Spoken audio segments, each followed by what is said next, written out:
that rocks, and we are pleased to have in the studio none other than Theory of a Deadman. How you doing, guys? Awesome! Yay! Here they are tonight. You're playing at the Cannery Ballroom. Show starts at 8 o'clock. Man, you guys have spent a lot of time here in Nashville. We love it here. It's a beautiful city, beautiful city. It's a little different from the great land of Canada, huh? You know, it's actually, I went for a walk this morning, went to Delhi, and it was, pardon my French, it was cold. Yeah. Versus this studio in here, which is like a sweatshop today. It is. Sorry There's about little that. kids in here making sweaters and stuff. Hey, we figure since we're DJs and we're poor, we'll just, you know, live the life. So you guys have been together, you met in Canada. Didn't some of you go to, did both of you, we got Dean, Tyler, and Dave, by the way, sorry. Didn't some of you or two of you go to school together, or was it all three of you? Me and Dave, the guitar player, went to one school. We went to the kind of the lower class school. School. One step away from boarding school? Yeah, and Dean went to the more higher class school where all the rich kids go to. So our schools were like, had rivals. Oh, So really? there was like some rumbles.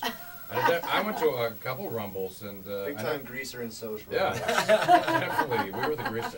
I never saw Dean in the rumbles though. That's for sure. Was it kind of like Grease? It was. You It was like were a on some of the Wanderers. rumbles. You went to some of the rumbles. I did. You rumbled. I actually And then had. it would break out in song and I dance. had this ring that was a skull and had all these spikes sticking out of it. And I went to where I was wearing it, and one of my friends was like, "Dude, let me borrow that ring." So I let him borrow it for the rumble, and they never gave it back. Oh man, that Never must saw mean it. he lost DNA or on it. something. All right, so like we mentioned, you're from Canada, and Chad from Nickelback had a little bit to do with you guys kind of getting your start. What happened there? He kind of found out about us through friends. Well, his girlfriend actually. I knew his girlfriend personally. You know, I don't know. Intimately. She was Rock actually, stars yeah, just sharing women she's left giving and me right. massages. And so she passed along a demo of ours to him. He was always on the road, and then he called me one day and was like, "This stuff is really good. Let's go." He said something like, and I quote, "This stuff's way better than my stuff." Yeah, he's like, "You mind? I'm gonna rip off some of that." No, it was good, and he helped us get a record deal and produce our first record, and then off we went. Yeah, and you guys got the Juno Award, and Yeah. that really was a big statement for you guys. And, you know, there's so many great bands that come out of Canada. You've got beer, bands, and hockey. Is that pretty much what Canada is? You know what? Sounds a lot like Nashville, too. Yeah, That's right. exactly. We're going to have some of the Nashville Predators out to the show, I think, tonight. Are actually. you? Some Awesome. friends of ours, yeah. Yeah, I'm a big hockey fan, too. Grew up north, so, you know, just a little bit below the border, but in Michigan. Nice. Michigan's awesome, too. Yeah, it's not bad. So tell me about this new album, Scars and Souvenirs. It seems to be, Tyler, I'm going to direct this at you, that you had, I know that you had some personal issues growing up, so you were a little bit bitter on the women front. And now that you're married to Christine, has that kind of, it seems like a little bit softer. Yeah, it's a little more I flaccid. mean, not softer, but maybe not as bitter. Yeah, don't worry, it's still hard for music. I mean, Yeah, absolutely. Yeah, you know, I think it's good though. For some reason, where there's a lot more chicks at our shows, which I tell you, someone once told me. I think it was Gene Simmons told me once.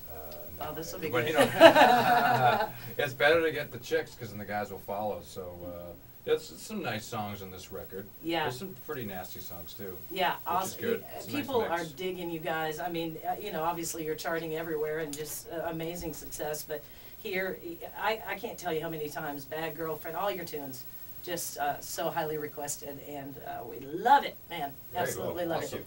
So you worked with Howard Benson again on this one, who you also worked with on Gasoline, and I heard he really put you, made you really work hard on presenting a lot of tunes, and said, you know, no exceptions on this one. We're going to hit it hard on every point.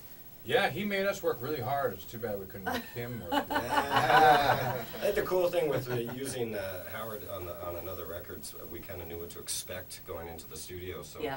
we were really prepared. I think when he came in and actually checked out the songs for the first time, he sat there with his little checklist and was like, "All right, we're ready. It's done." That was it. Awesome, awesome. So, Again, tonight, Cannery Ballroom at 8 o'clock, and I have to ask you, after we play your latest single, Hate My Life, about the mustaches in the studio. Will you tell me about that? when we get back? Sure. Oh, sure. All right, let's do Hate My Life right now. It's Theory of a Deadman at the Cannery Ballroom tonight at 8 o'clock from Scars and Souvenirs. It's on 102.9 The Buzz, everything that rocks. All right, we got 3 minutes of